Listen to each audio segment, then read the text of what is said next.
Here's a look now at voter turnout across Oregon. Just one day ahead of the election, fewer than half of registered voters have already turned in their ballots. That percentage represents 1.4 million Oregonians out of more than 3 million registered voters here. Turnout in Oregon for past presidential elections averages around 80%, though it appears we'll be hard-pressed to get there this year. In 2020, statewide turnout was 78.5%. 2016, it was just over 80%. 2012, nearly 83%. The presidential election with the highest voter turnout in Oregon in the past 65 years, well, it was this one between Kennedy and Nixon in 1960, with 86.5% of voters weighing in. Bringing things back to 2024 now, here's how turnout breaks down by political party. More than 570,000 Democrats are done voting, representing over half the registered Dems in Oregon. Nearly 450,000 Republicans have turned in their ballots, and over 312,000 unaffiliated voters have voted. That's less than 30% of the unaffiliated voters. Voting here in the city of Portland looks different this time around, with the addition of ranked choice voting for mayor, auditor, and 12 city council seats. We had a crew hit the streets in downtown today for a snapshot of how people are feeling about a different looking ballot and ranking up to 6 candidates in each race.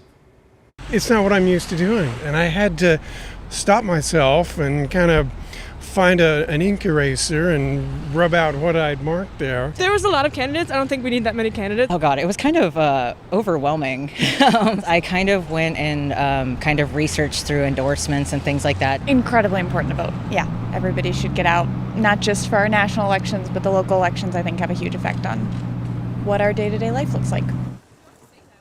I agree. I voted. I hope you did too. The fact that hundreds of thousands of Oregonians simply don't vote year after year means they are a target, by the way, for political groups trying to get their precious vote. That leads to mailers like this that several of you have told us about. A viewer named Patricia got this so-called voting report card. It shows a table with Patricia's name and address at the top, which of course we've blurred, and then 2 of her neighbors and their addresses below. To the right are columns for each of the last 4 general elections. Under each year, it lists whether the person voted in that election or not.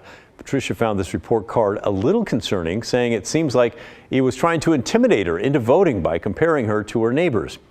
Another viewer sent us this message about getting nearly identical letters from the same group, saying they found it creepy.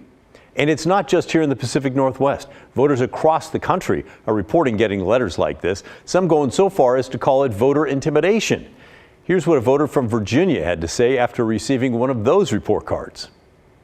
I understand the motive behind it is to sort of get people feeling like, oh, everyone else around me is voting. What's wrong with me? I'm being a slacker. I better go vote.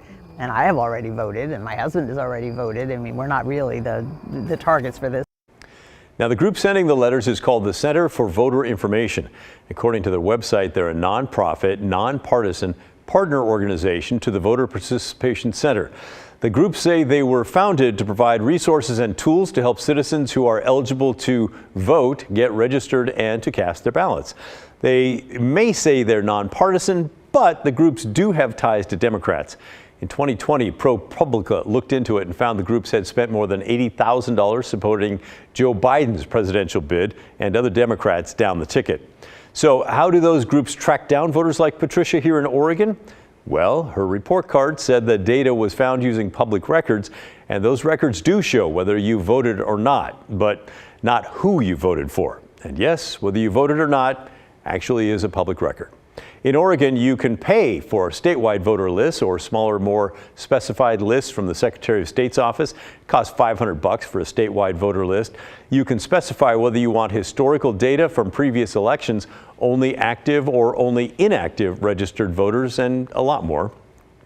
The Center for Voter Information, or CVI, goes on to say that they are sending the report card to encourage election participation and that they will look at public records again after the election to determine if the recipient did vote. But, and this is the big question here, is what they're doing actually legal? The short answer is yeah. While voters and election officials have raised some red flags, the CEO of both nonprofits associated with the letters say they've been using this tactic for decades. The goal, they say, is to help register voters from groups usually underrepresented and get them to the polls. We have found that they are the most effective tool at increasing voter turnout. At the end of the day, as an American, I think what we want is a robust election with everybody turning out, so our representation is based on the people who are voting. Coercion are illegal in all stages of the voting process in every state. However, the letters don't explicitly tell anyone to vote or who to vote for, and all the information is publicly available. So, yeah, it's legal. The CVI website also says it provides samples to all of its mailings to top state election officials just to make sure that they comply with all the state laws. However, that doesn't seem to be enough for some state officials. Last week, the Attorney General of Maryland filed a cease and desist letter, this one arguing the CVI letters violate state law by influencing or attempting to influence the choice to vote or methods of voting by threats and intimidation. This is not the first time that CVI has run into trouble with its Get Out the Vote efforts either. In October of 2020, ProPublica reported that issues with CVI mailers buried election officials in unnecessary paperwork and swamped them with calls from concerned or confused voters. It also outlined problems with the CVI that they had with sending voter registration forms to the deceased, to longtime voters who are already registered, and even to pets with human-sounding names. The organization told ProPublica it takes proper care to check state databases, but occasionally mistakes do get through.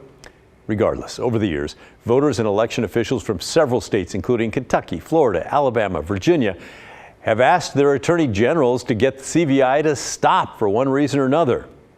But obviously, they're still at it, right here in the Northwest.